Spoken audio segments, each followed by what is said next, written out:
ነው ታስታውሱ እንደሆነ በቅዳሴው መግቢያ ላይ ካህኑ ሚመጠን ዛቲ ዕለት ወእጽብት ዛቲ ሰዓት ይህች ቀን ምን ያህል የምታስፈራናት ይህች ሰዓት ምን ያህል የምታስጨንቅናት እንተባቲ ይወርድ መንፈስ ቅዱስ የሚወርድባት ይላል። ምን ሊሰራ ነው መንፈስ ቅዱስ የሚወርደው ቢባል እኛን አንድ ለማድረግ መንፈስ ቅዱስ ይወርዳል።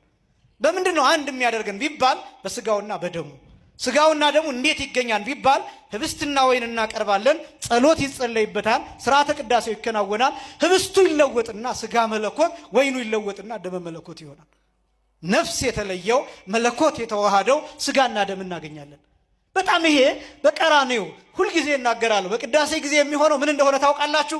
አንደኛ ዲስታንስ ጋፕ የሚባል ነገር ዜሮ ይሆናል እላለሁ ብዙ ጊዜ። ይሄ ርቀት የሚባል ነገር ባዶ ይሆናል ወይም ዜሮ ይሆናል። ሁለተኛ ታይም ጋፕ የሚባል ነገር የጊዜ ርቀት የሚባል የጊዜ ክፍተት የሚባል ነገር ዜሮ ይሆናል። ለምንድነው እነዚህ ነገሮች ዜሮ የሚሆኑት ቢባል ርቀት ማለት ምድር ሰማይ የሚሆንበት ነው። ያን ጊዜ የቅዳሴ ሰዓት ማለት ነው።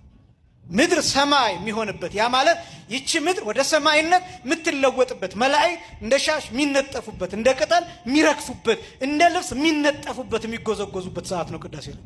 እነ ቅዱስ ሚካኤል እነ ቅዱስ ገብርኤል እልፍ አእላፍ መላእክት የሚያመሰግኑበት የሚገኙበት የሚሳተፉበት ነው ሥርዓተ ቅዳሴ ማለት።